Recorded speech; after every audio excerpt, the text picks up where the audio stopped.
Hey everyone, it's Seth Abramovitch, senior writer at The Hollywood Reporter. And I'm Chip Pope, and I like applesauce. Do you like applesauce? It's underrated. Chip had a bit of a health issue. What? Do we have to talk about that? Yeah, we do, because we love you, Chip. And how is your eye? It's healing up again. To I what? had a detached retina, which, just look it up. Look up what happened to Savannah Guthrie. Same thing. It's the weirdest thing. I don't know how somehow I found out about Savannah Guthrie, not on my radar. She's like the Today Show host. She had a detached retina? Yeah, like her 3-year-old threw a train into her eye, which, come on, break up with that kid. Well, I won't ask who threw a train in your eye. Yeah, no one threw a train in my eye or anything. But you look okay. Thank you. See me? Yeah, with my good eye. Luckily, we're in an audio-based platform here. So you can only see his weird deformed eye hanging out of his face. All right. So you might have remembered our premiere. We had an incredible auteur legend. William Friedkin. William Friedkin. That was amazing. Quite the auspicious way to kick off this series. And today we are trying to match it with an auteur of similar legendary status. It's pretty crazy. One of your first superstar directors. Like before Quentin Tarantino, there was this guy. Yeah. So we won't tell you who because we love keeping you in suspense, but we'll tell you right after the theme song on It Happened in Hollywood.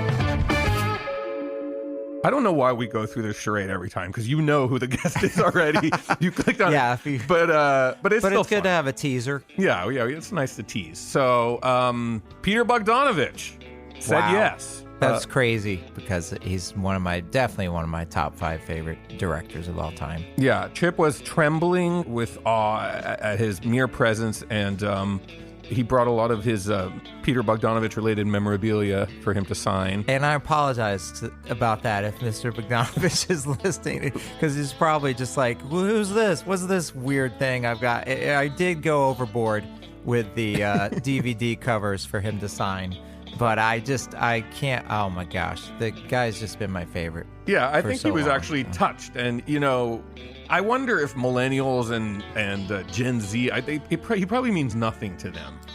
But our Gen, he was a big deal. Right. And not only to us, but he's like a bridge from old Hollywood to 70s classic Hollywood to today because, say Noah Baumbach, Wes Anderson, people like that still do our tour type stuff. Sure, your Marriage Story. Exactly. There's Auteurs. a direct link from Peter Bogdanovich. So it's crazy. When you talk to him, it's like you're talking to 70 years of Hollywood history. It's really insane. And more than that, because he was a chronicler of Hollywood history himself. Right. He started out much like our own Seth as a journalist. Not quite. Interviewing John Ford and Orson Welles. Yeah, he got his first big gig, I think, with Esquire.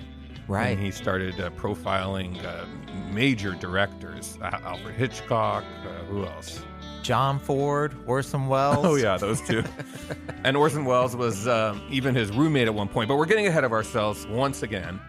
This episode, we're going to focus on maybe his most awarded film. Yes, second feature, The Last Picture Show. Last Picture Show. Sybil Shepherd, Jeff Bridges, Cloris Leachman. If you haven't seen it, press pause right now on the podcast. Get thee to the nearest device playing this movie and just watch it. Yeah, I was looking up where it is. It's on YouTube. It's on Amazon, Vudu, Crackle. Any Crackle fans out there? It's on Crackle. It's free on Crackle. But, we've talked with a lot of important people from Hollywood and everything on this podcast, but this is the only interview that I've ever been nervous to talk to someone because these movies that he made in the early 70s were just such a seminal part of my childhood. And so when we met him, it was just like, All right, let's get Mr. Bogdanovich in here already. As we hinted before, he had this history of sort of befriending and then interviewing some of the greatest directors of all time. At one point, Orson Welles was actually living with him in his Bel Air estate. He had his own wing. Oh my gosh. And he tells a great story, and we thought we would just tease our way into things with this amazing recollection of the wonderful Orson Welles living with Peter Bogdanovich. He was there for a while. I mean, in and out. He'd come for a week or two or a month, and then he'd leave and come back. It was fun. The funniest moment was we gave him a sort of a wing. I had a pretty big house in Bel Air at that time. And we gave him a sort of an area where he had a bedroom and a bathroom and his own bathroom, a big table that where he could write and so on. And Sybil Shepherd and I were living together, and she was walking down the hall, and she smelled something burning. So she yells out to Orson, "Orson, you all right? I smell something burning." And he says, "Yes, just a little privacy, please." And she said, "Well, I smell something burning." "No, it's all right. Just a little privacy, please." So she said, "All right, what the hell with it?" Then she left, and Orson left for the day.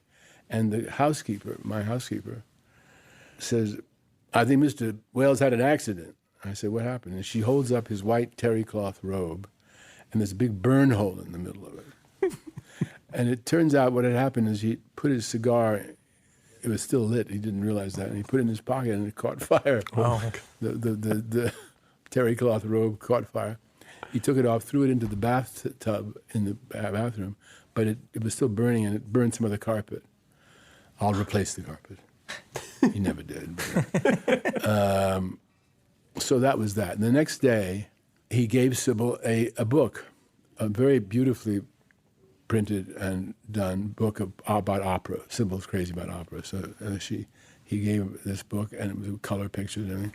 And he'd drawn inside, he drew a picture of a house burning and a ladybug in the foreground, and it said, "Ladybug, ladybug, fly away home. Your house is on fire, and so is your house guest. Love, Orson." And that was that. It was fun. He was fun.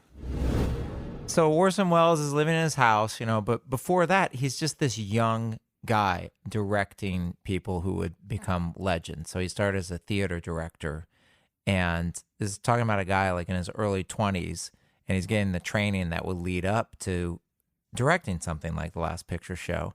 And he told us a great story about directing Carroll O'Connor in a play. Yeah, and the crazy thing about that story was I didn't know Carroll O'Connor's like really Irish. Like he's from Ireland. I didn't either. So, and he was like fresh off the boat from Ireland, and he cast him in this little production in New York in like 1960. But it makes sense with the name Carroll O'Connor. I know, but I guess that's Irish. Yeah. Archie Bunker with an Irish accent is hard to picture. But anyway, right. It's another cigar story, so it's kind of fun. It's a bookend. 2 cigar stories in a row here, but let's for the price of one. Yes. I remember I had this moment with him because he kept talking with the cigar in his mouth, and I kept saying, "Don't do that, because this dialogue is a very good dialogue, and I want to understand it. And you talk with that thing in your mouth, I don't understand." So about a week or two before we opened, I was giving notes on a run-through, and I said, looking down at my pad, I said, "And Carroll is still talking with the cigar in his mouth." And Carroll erupted. "There's a lot more things wrong with this production besides the fact that I talk with the cigar in my mouth." And I thought to myself, this is a crisis moment. I have to be very careful how I handle this. So I was looking down at the clipboard, and I said, "Yes, there are a number of things wrong with this production besides the fact that you speak with the cigar in your mouth. But that's one of the big things that bothers me." I looked up at him and said, "So don't do it anymore." And he didn't. And years later, I guess this was 1959, so this was some years later, we both were nominated for Golden Globes, me for The Last Picture Show and him for All in the Family. And that's the first time we'd seen each other since. And he got up and he said, "There's an arrogant young director that gave me a chance," and so on. And he thanked me publicly. Wow. Very sweet. Anyway.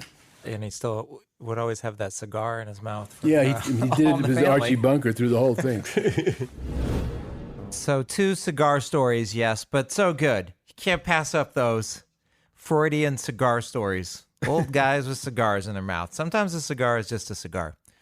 But as he said, they were at the Golden Globes, so Last Picture Show. You know, that's good enough to jump off into Last Picture Show. Okay, so the quick rundown of how he broke into Hollywood was he was doing the theater.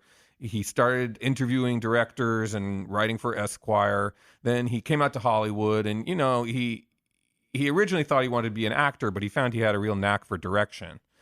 And a chance run-in with Roger Corman, the B-movie king, led to screenwriting opportunities for him. And he knocked them out of the ballpark. Then Roger let him be a second unit director, and then he let him direct a movie with Boris Karloff, and that became a cult hit. That was called Targets, and it was an underground success. And then he was looking around for another project to do, and this is what happened. 3 people in the course of about a month gave me a copy of the Last Picture Show and said, you should make this. And oddly enough, I had been in a drugstore and seen it on the rack and looked at it and thought, that's a title of the title that sounds like something I ought to make. And I looked at the back and it said, Teenagers in Texas. I thought, who gives a shit about that? So I didn't buy it. And the 3 people gave me the goddamn book, including Sal Mineo, who said he'd always wanted to play the part, but he's too old now. He said, I think I might like it. He wanted to be Sonny. Yeah. So I thought, well, I mean, this is ridiculous. Everybody's telling me to make this picture. So I said to Polly, why don't you read this and see what you think of it? She reads the novel and she says, well, she says, it's a very good book. I don't know how you make it as a picture, but it's a very good book because it had a lot of sex. Well, when she said, I don't know how you make it as a picture, I got intrigued. So I read it, finally. And because I had a theory that you could make anything into a picture if you know how to do it. And I figured out how to do it. I thought, I'll just shoot the book. And that's what we did.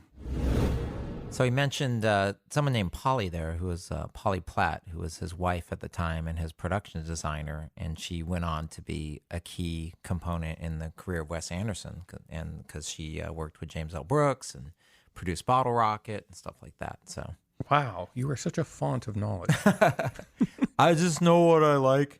And he's such a Lothario. He had so many beautiful lovers and accomplished women in his life. Yes. What's like, It was that Bob Evans kind of time, you know, where it was just like Ally McGraw on one arm and another lady I met the night before that I set up with an apartment in Beverly Hills on the other arm. And then I grew a third arm so I could have yet another lady on that back, the arm that grew out of my back. So I met in the grotto at the Playboy Mansion. Exactly. And then I had a third leg. And, we know. All right. But you get the point. The guy had some kind of sex appeal. Talent does that. Now, you know, looking at him, you might not initially think this is the right guy for the job. Because he's a New York intellectual. Yeah, coded word for Jew. Seth can say that. But yeah, it's true. He was an intellectual Jewish guy, kind of out of the Woody Allen mode. But, you know, he's not exactly the kind of guy you throw on a ranch in Texas and say, make a cinema verite masterpiece. Well, I thought that because I was it was a foreign land to me, foreign country in a way. I thought I might do an interesting job because it'd be fresh to me. And it was. Everything was fresh to me. Peanut patties. I never had a peanut patty. A lot of things in Texas that were, whoa, just weird.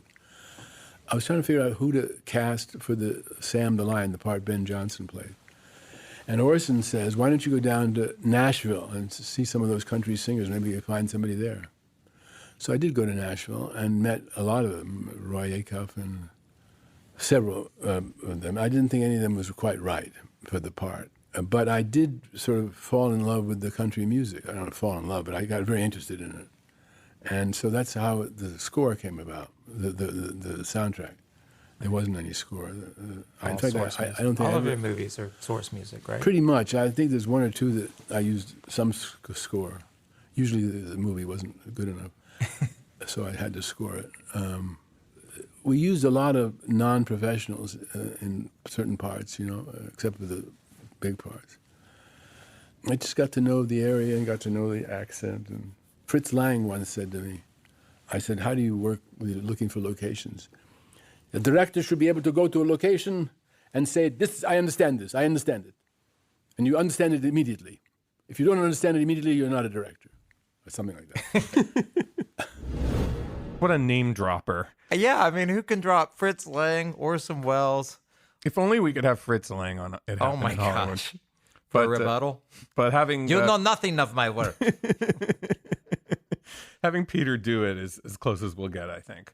So there you have it. He just immersed himself and did the old Fritz, and suddenly he was eating peanut patties in Texas. What is a peanut patty? It's a round red patty with peanuts all bumping up over it. So look it up if you don't know what it is. Okay, so they shot in what's known as Archer City, Texas. Which is near Wichita Falls. So there's a lot of towns in Texas where you got to gauge the city that's, like a 70,000 people city. Archer City is probably like a 3,000, 4,000 population. Wow. Yeah, and that's where Larry McMurtry is from. Oh, no kidding. So the last picture show is set in Anarene, which is just kind of a fictionalized version of Archer City. Okay, so we went right to the source to shoot this thing. Yes. How did Archer City, the citizens of Archer City, view McMurtry at that point? Because he wrote dirty books. Okay. And Picture Show was a dirty book, they thought. And one of the funniest moments was, in retrospect, there's a scene in the picture, a brief scene in the picture, where Sonny is in the classroom and he looks out the window and he sees a couple of dogs sniffing around each other. Well, to shoot the dogs sniffing around each other from his point of view, we had to be inside shooting out. And we had these huge arc lights pointing on these dogs, sort of screwing around, and they were fucking a little bit. And people driving by would see huge spotlights on these two dogs going at it. They were horrified. What's he shooting?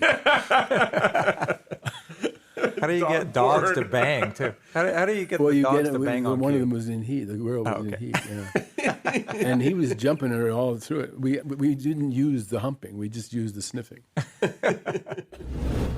Who let the dogs out? It might be helpful to fill people in on what the story is of the last picture show. It's basically a roman de clef. Is that what it is? A coming-of-age story? It's about teenagers in Texas in the 50s coming of age, and everybody's just kind of sleeping with each other, and it's Jeff Bridges sleeping with Sybil Shepherd, but everybody wants to sleep with Sybil Shepherd, and then it's like the older people in the town sleeping with the younger people. Mm-hmm. It's like a coach's wife who's frustrated because the coach is probably gay. That's in the book, but they only kind of hint at it in the movie. Sure, but, and the wife is played by... Cloris Leachman. And she starts having an affair with Timothy Bottoms and its character. Was she nominated for an Oscar for that? Yes, so many people in the cast nominated for Oscars. It's a real ensemble piece, as they say. That is true. And one of the people who won the Oscar is Ben Johnson. You know who Ben Johnson is, Seth? Let me just put you on the spot. He plays the old guy. He does, but more than that, right. He was Sam the Lion in Last Picture. But more than that, he was a cowboy. He was a rodeo star who was an actor. So he's kind of like The Rock of his day because he was. Is that? I don't know. Is that insulting? That really tracks, but okay. But The Rock was a wrestler and now he's an actor. Well, Ben Johnson was a rodeo guy, a cowboy who became an actor. So like Howard Hawks cast him and stuff. Howard Hughes. Oh wow. All the big Howards. He was in this movie my uncle always used to show. It's called Mighty Joe Young. Do you know that movie? Just a little side. It's like not quite as big as King Kong, but pretty big ape. But it's like King Kong goes to Hollywood. Let's put a piano on Mighty Joe Young's head and somebody will play it. It's a really wild movie, but my uncle was kind of obsessed with that movie. But Ben Johnson was the male lead in that in 1949. And so here it is, 1971. Mm-hmm. Peter Bogdanovich is looking for someone to cast. Mm-hmm. And again, this is like the seeds of something like the way that Quentin Tarantino revives all these people's careers. Right. I think we can find that in the DNA here. Definitely. Why don't we listen to Peter Bogdanovich talk about how they cast Ben Johnson? Sounds good. Ben Johnson, I couldn't figure out who to play that part. It was a key part, obviously. Right. And I didn't know. I couldn't figure out who to use that. At one point, I thought Jimmy Stewart because I knew Jimmy a little bit. And I thought, I don't know, you go to this small town, dinky little town, and someone, there's a big movie star, and it didn't work.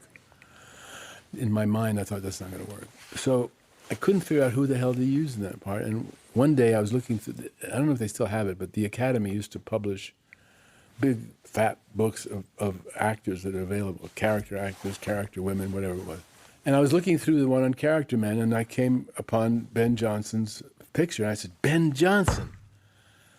I had met him because we did a piece for Esquire about John Ford, and I watched Ford making Cheyenne Autumn for 3 weeks in Monument Valley. That was in '63 or something. I met Ben Johnson at that point. So when I saw his name again, I said, he'd be perfect. He's perfect. So then I couldn't think of anybody else possibly. I had to have Ben. He turned it down 3 times. I said, why don't you want to do it, Ben? Well, Pete, too many words. Too many words, Pete.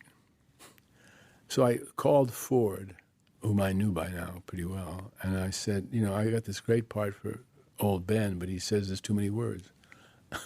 And Ford says, oh, Jesus, he always says that. When we did Yellow Ribbon, he came on the set, he said to the script girl, any words for me? And if she said yes, he'd sulk.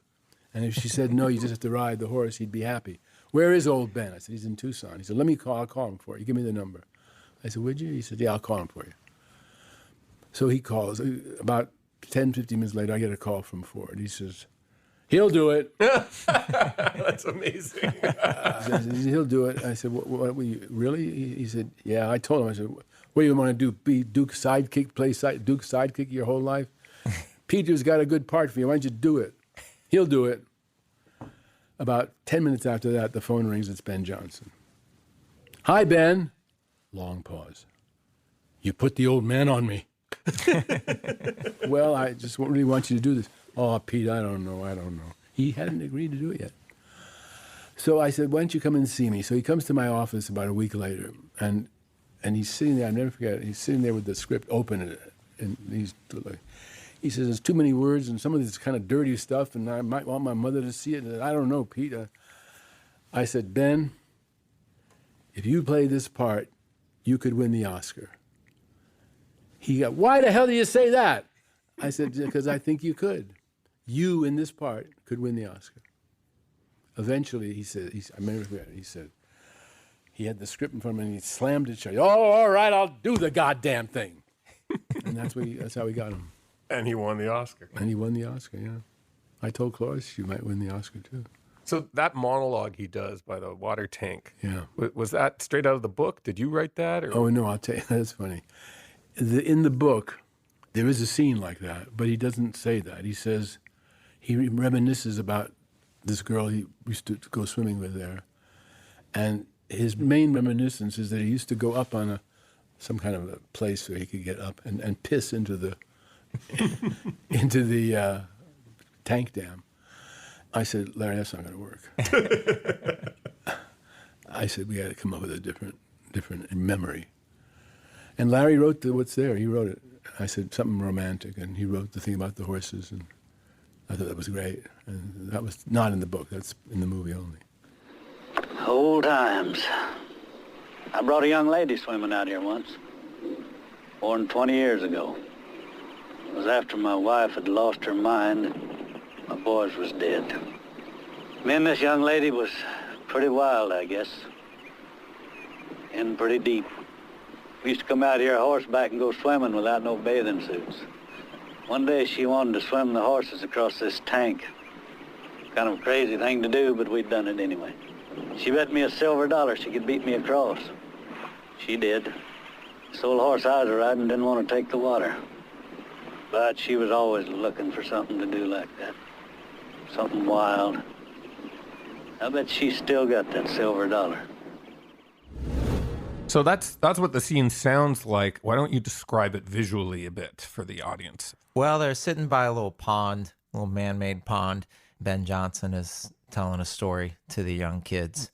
And it's just so beautifully shot in the sun. It comes out from behind the clouds and it goes back in and everything. And it's just such a beautiful moment. And it's definitely the moment that won him the Oscar. Mm-hmm.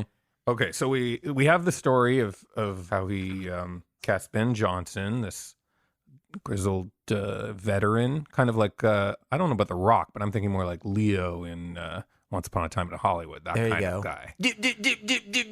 Yes. What's that? When he can't remember his lines. You know the scene where he's in the trailer and when he's he's like hitting his head, and he's hitting his head against the wall. Yeah. So speaking of another actor, we've mentioned her quite a few times already. The angel hovering above this entire production, Sybil Shepherd. Oh, Sybil. You may know her from Moonlighting, from her sitcom, from whatever she's up to now. But back then, she was a gorgeous, doe-eyed ingenue who That's a good really way to put it. captured his heart. And here's his story of how he discovered her. He plucked her from semi-obscurity. I went into a big Ralph's Market or something. At one point, I was driving to the studio. And I stopped to get some toothpicks. I was trying to stop smoking. I was chewing toothpicks. So I ran in, got the toothpicks, and I was waiting to check out. Then there's a magazine there, a Glamour magazine. I didn't even know such a magazine existed, but it caught my eye, and Sybil was on the cover. And she was wearing a shirt in the photograph that had little I love yous all over it. I love you, I love you. But the look on her face belied the sentiment on the shirt. I didn't think she loved me. She looked dangerous. She looked like she might love me, but I wasn't confident. So I bought the magazine and went to the office and told my assistant, I said, find this girl, find out who she is. Turns out she'd been on the cover of Glamour 9 times already. She was Sybil Shepherd. I thought Cybill. I thought it's a bit much. But anyway, she's from the South. So we found out that it was Sybil Shepherd. She never made a movie. She won Model of the Year in '68. And this was now 70. And when I went to New York to do some casting, I asked to meet her. And she came over with her manager, and it was at the Essex House Hotel. And I remember she came in wearing a jean jacket and blue jeans. And she had very broad shoulders, tall girl. And I thought, she's very attractive. And I didn't have her read. I just talked to her. And at one point, you know when they serve you breakfast at the hotel or any meal, they usually have a small vase with a rose or something in it, right? And they did with this. I had just had breakfast. And Sybil, for some reason, sat on the floor in front of the coffee table, which I was sitting on the couch. The coffee table was here in front of me, and Sybil was in front of the coffee table. And while she's talking to me, she's I don't know how to show you, but she's flicking the rose, like this, okay, back and forth like that. And I thought, that's how she's going to handle the guys, off with their head. And that gesture, that moment, which she did repeatedly through the conversation, made me feel she'd be perfect for this part. And luckily, I had read, I had not read. I'd interviewed George Cukor, and he told me why he had cast Kate Hepburn in her first movie, Bill of Divorce, which he directed. He cast her because he liked the way she put a cup of tea down on the floor with her whole body. And I thought, that's that girl. And I thought, oh, shit. So if he can cast her because he cast Kate Hepburn, if she put some goddamn tea down on the floor, I guess I can cast Sybil because she flicked the rose. Okay, so I guess I may have undersold her a bit. She was on many covers of many magazines, so she wasn't quite plucked from obscurity, but Hollywood-wise, she was not known. She was a model. Right.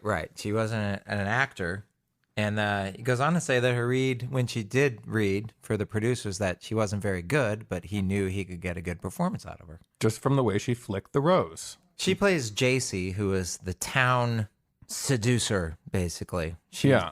Upper class. She's richer than some of the boys she goes after. Yes, she's definitely the prize of the village, let's say.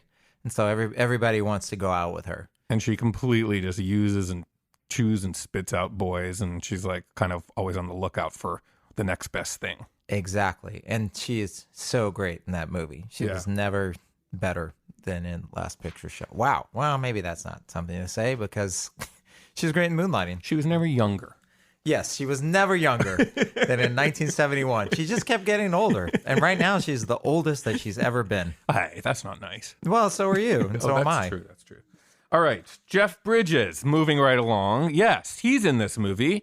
You may have seen him in Tron Legacy. I don't know why that's the first one that popped in my Tron Legacy? Well, Big Lebowski. Tron Legacy. Well, he was in it. Starman? Although he was nominated for the Oscar for Starman, so that one's... All anyway, right. Well, he's been in Jeff many Bridges. things. We all know and love Jeff Bridges. And he's also quite the little puppy in this movie. Very young and very cute. How did he get in this movie? Maybe Peter Bogdanovich had a anecdote about that. The character that he plays is mean, not a very likable character. But Jeff was so likable as a person. And I usually talk to the actors for about 10, 15 minutes. And sometimes I read them, and sometimes I don't. Jeff read for me, and he was very good. But I particularly liked his personality. He's very likable and very likable. And I thought, if we got a guy who's likable playing a prick, it could be interesting juxtaposition, and it was. Because you sort of liked him, even though he didn't behave very well. That's how we cast Jeff. He got nominated for that. Why don't we just take off and go someplace? I'm sick and tired of this town. You're the only friend I got here. You mean go and stay gone? Except JC, no, I don't know. Hey, we go to Mexico. Be back sometime Monday. You reckon to pick up and make it? Yeah, mine. How much money you got? Oh, $30 about. Well, I got 40. We can make her on that. Come on. Okay. I mean, you could go down the cast list of this movie forever. I mean, next stop, Cloris Leachman. I mean, come on. She won an Oscar for this as well. Yeah, most people associate her with Mel Brooks movies and comedies and stuff, but she plays a pretty interesting, dark, tormented character who's sleeping with a teenager. Yeah. Kind of creepy, but she does a great job with it. Bob Rafelson gave me a list of actresses that he thought could play it. And it was about a list of 15 or 20 women, all about the same age, in their early 40s or something. And Cloris came in. She had one of her children with her, a daughter. And she was absolutely wrong for the part in everything she did, except when she read. And she was very good on the reading. But in life, with her daughter, and she was frantic, absolutely wrong. But when she sat down and read the part, I said, this girl's great. And she can look good and she can look plain. That's how she got cast. What am I doing apologizing to you? Why am I always apologizing to you, you little bastard? 3 months I've been apologizing to you without you even being here. I haven't done anything wrong. Why can't I quit apologizing? You're the one ought to be sorry. I would still be in my bathrobe if it hadn't been for you. I had my clothes on hours ago. You're the one made me quit caring if I got dressed or not. I guess just because your friend got killed, you want me to forget what you did and make it all right? I'm not sorry for you. You'd have left Billy too, just like you left me. I bet you left him plenty of nights. Whenever J.C. whistled. Ellen Burstyn was on the list that Bob gave me, and she came in and read for the waitress, for the mother, and for the other part, Clarice's part. She read for all three. I've never done this before or since. I said to her, you're so good, you decide what you want to play. Take it home, I want you in the picture, you decide which of the parts you want to play. And she came in, she said, I want to play the mother. I said, okay, you got it, and that was it. You slept with him? Mama! We'll go to the doctor sometime and arrange something so that you don't have to worry about babies. You do have to be careful of that, you know. But, Mama, it's a sin, isn't it? Unless you're married, you know I wouldn't do that. Don't be so mealy-mouthed. I thought if you slept with him a few times, you might find out that there isn't anything magic about him. Then we can send you away to a good school. But I don't want to leave. Some wealthy boy. Why can't I just stay here and go to college in Wichita Falls? Because everything is flat and empty here. There's nothing to do. For more about Ellen Burstyn, refer to our very first episode with William Friedkin, where he goes in length about Ellen Burstyn and how amazing she is. One thing I do love about how, as the show goes on, our show, is that there are a lot of like crossovers and names start to come up, and that you realize like what a tangled Kevin Bacon web Hollywood is. It's true. So they have the cast. They're shooting this picture that's a dirty movie with teenagers down in Archer City, Texas, and then Sybil Shepherd, part of the performance, has to do a nude scene. Yeah, the pool scene. And there's an interesting story on how it came together, and that kind of leads into how director and star became more than friends or collaborators. I'm curious about the skinny dipping scene. Was that a challenging scene to... Very. Yeah, very. First of all, we had to find a pool, indoor pool, which was not easy. We found one. It was some kind of a spa or something. And then we had to get some kids that would take off all their clothes, and there was nobody there in the town that we could ask.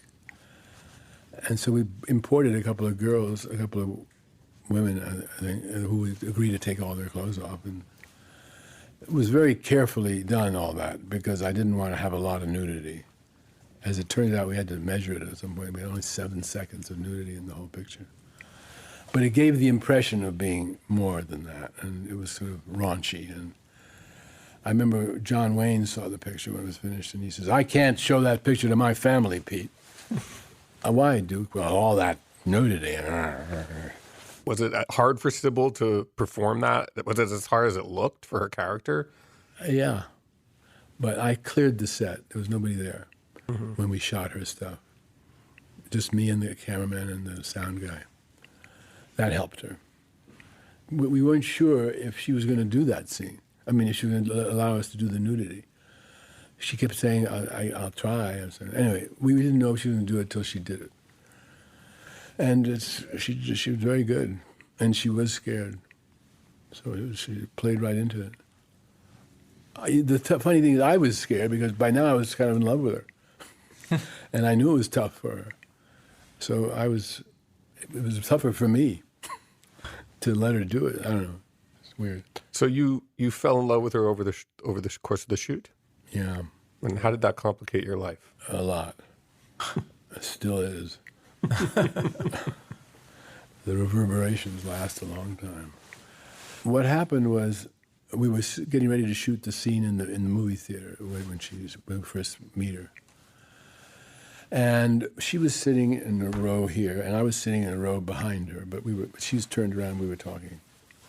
And I said something like, "I don't know who I want to sleep with more, you or JC." JC is the character she was playing. She turned absolutely red. And the AD comes over and says, "Okay, we're ready for your shot, Sybil." Her opening line, "What are you all doing back here in the dark? What are you two doing there?" And I thought, I've just fucked it up because now she's going to be thrown. But she didn't. She did it fine. And I don't know, it led to 7 or 8 years together. Changed my life. You were married at the time? Oh, yeah. Polly was there on the set. She was the production designer.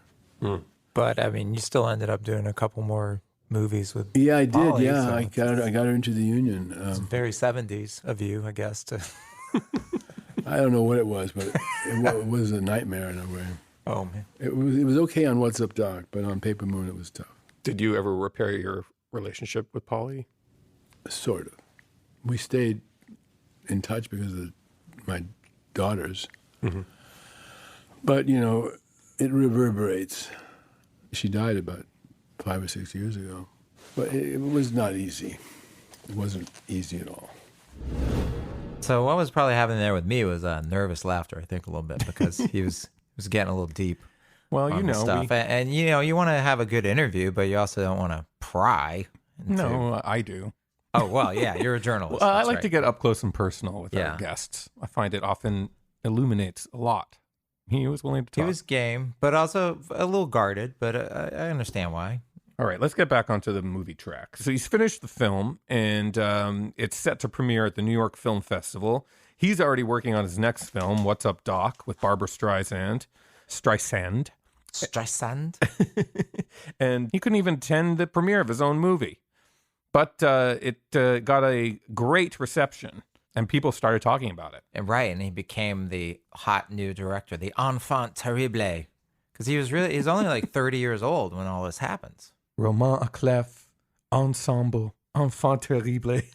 It's a very This is French we have episode. a very ardent French fan base. That's why I do all that. Hi, Paris. Oh, I remember I was shooting What's Up, Doc, and I was in my dressing room, and the phone rings, and it's Bert Schneider. He says, "Are you sitting down?" I said, "Okay, I am now." He said, "Here's the opening line from Newsweek Review. The Last Picture Show, in a very, this is a paraphrase, in a rather dreary season of films, is not only the best film of the year, but the best film by a new director since Citizen Kane." Wow. I said, "Holy shit, really?" And knock on the door. "Okay, Peter, we're ready for you." I said, "That must be pretty good." And we went and shot the banquet scene in What's Up, Doc. Well, what did your film heroes think of it, the ones that you'd interviewed? Well, Howard liked it. I remember because he made that comment about staying in one place. He didn't say much else. No, none of them said much. Ford, I don't think he saw it. Huh. Hitch saw it, and he invited me to see a screening of, I think it was Frenzy, and I sat next to him. And then he went up on the stage and was asked questions. They said to Mr. Hitchcock, they said, do you any current films that you like? Well, he said, I saw the last movie show and What's Up, Doc? And everybody knew I was there, so they laughed and applauded. And that's I don't know if he saw it or not. Got the title wrong. That's all he said? Yeah. can I just say that I love all his impressions too? Like, I don't think we've ever had a guest that goes into as many impressions. Well, Harry Hamlin did a good job too. Oh, right, of like Laurence Olivier. He did all kinds of impressions, but yeah, no, Bogdanovich does them too. Why don't we get Harry and Peter in a show where they just do impressions? Wow. So he makes this movie, he's on top of the world, and then you get a little backlash. This seems like what always happens in Hollywood. Of course. Speaking of it happened in Hollywood. Flying too close to the sun. Another legend that Peter was friends with is Cary Grant. And so he had a little talk about this backlash with Cary Grant. Cary Grant calls me up, and he says, Peter, will you for Christ's sake stop telling people you're happy? And stop telling them you're in love. Why, Cary? Because they're not happy and they're not in love. I thought all the world loves a lover. No, don't you believe it. Let me tell you something, Peter. People do not like beautiful people. And I've told that story in front of audiences. And the first time I told it, I would tell it just like I told it here. And it would get a laugh on every single line except the last one. People do not like beautiful people. No laugh. I thought, that's interesting. I wonder why. I did it a couple more times, no laugh. So I thought, they feel implicated in that sentence. And that's why they're not laughing. And so I stopped telling that last sentence. Being a show business guy, you know. Always leave them laughing. He left us laughing the whole time, actually. Yeah, out of his nervousness. Well, yeah, but also because his impressions are so good. Yeah, he's funny, but it's also scary. Well, yeah, because they're like, oh man, there's this Peter 80-year-old Bogdanovich. legend right here. It really is kind of like, are we upsetting you? Or, you know, it's like you don't want to, walking on eggshells. A lot with of the guy. heavy sighing. Yes, exactly. And it could just be he's tired or, you know, who knows? I mean, everybody's human. I did ask him about his famous ascot, which is, you know, very recognizable. He always has it. And it turns out it's not an ascot at all. It's a bandana. And he started wearing it on the set of this movie. Wow. Country Western. So that's pretty he awesome. doesn't wear an ascot. I love that answer. It's a bandana. He does impressions. Why don't we do an impression of Peter Bogdanovich? Amazing stories, and I don't think we'll ever have better names in an episode than this one. I mean, who didn't he name? I know, right? Well, you know, we are a historical show, and so this was a treat because, you know, he's such a tie to, like you said, this bygone era of Hollywood. And he's still around, and he came to see us. And so let's say goodbye. Why don't we leave on this interesting nugget of wisdom from Bogdanovich, and that's on the true nature of directing. And if anyone would know, it's him. I asked Ford about something in one of his pictures. He says, oh, that's just an accident. Most of the good things in pictures happen by accident, he says. I said, really? I'd only made targets by then. I thought, wow, that's interesting. So I said to Wells, I repeated the comment to Orson, and I said, is that true? And Orson says, yes. Yes, you could even say that a director is a man who presides over accidents. Yes. In the same way he was presiding over this podcast. Which is a bit of an accident. Yeah, a little bit. This week. No, we loved this interview. I couldn't believe it. This is one of the best things that's ever happened to me since I've lived in town. Well, you deserve it after what you went through with your eye, Chip. Oh, well, thank you. That's very sweet of you to say. So a huge thank you to Peter Bogdanovich for coming in. We are not worthy. Yeah, totally. But we'll take it. Yeah, exactly. And thanks again for tuning in. We hope you're having a lot of fun on the second season. We're having a lot of fun. We love the weekly rollout. We have so many good interviews coming up, too. Yeah, we won't spill all the names, but we have some major big names coming, and they did not disappoint. Yes. Big names, interesting people, legends. And until next time, we'll see you in Hollywood.